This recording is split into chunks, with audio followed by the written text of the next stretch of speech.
My first hiking experience was actually on the AT in New Jersey. We lived in a little town called West Milford, south end of Greenwood Lake, and the closest part of the AT was on Wawayanda Mountain. And last fall, John and I were on our way back from a hiking conference up in Massachusetts, and I said, let's take a detour. And we stopped at the trailhead and walked up to the Wawayanda shelter. First time I'd been there since I was 3 years old. Oh. And that was just amazing to say, these are my roots, these are my trees, this is my people. So it started there. Florida hiking didn't come about until my family started making trips to Florida, which was just a couple years later.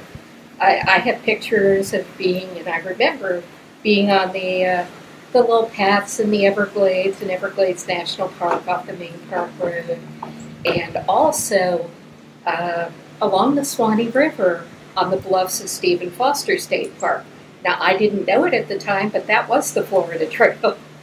It wasn't until I moved to Florida, back to Florida, in 1999 that I actually got involved with the Florida Trail itself and started going out and doing sections of the trail, joined the Florida Trail Association, met lots of hikers, and wrote about the trail. I had just started into my freelance writing career a few years previously, writing about trails in the Northeast.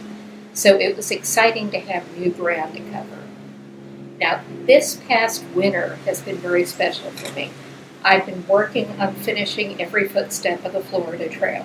I've been working towards this since 1999.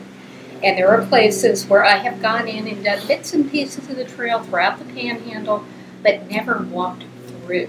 So this winter was a mission to get those sections done. And it was really fascinating to walk in the footsteps of the very first through hiker who took it all the way to Blackwater.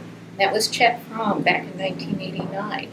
Steve Sheridan and Chet Fromm both started their through hikes at the same time, but it was Chet who looked at a map and said, well, there's a piece of the Florida Trail called the Jackson Red Ground Trail up here in the Panhandle.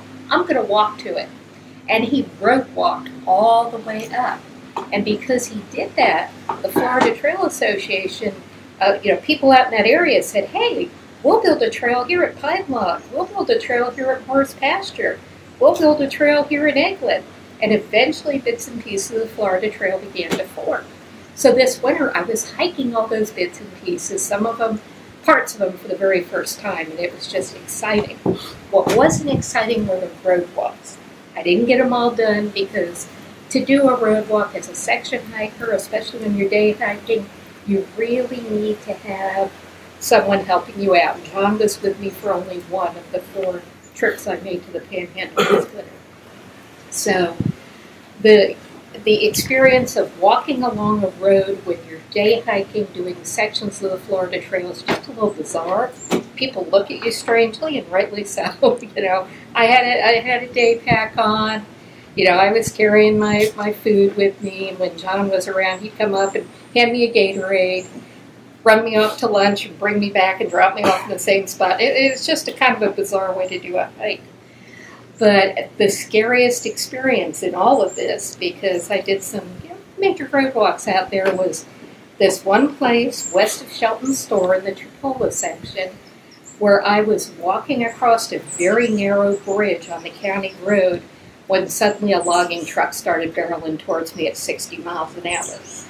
I literally ran across that bridge and hopped over the guardrail in almost a flying leap to get the heck out of the way of that logging truck because it scared the heck out of me that it was coming right at me and no signs of slowing down.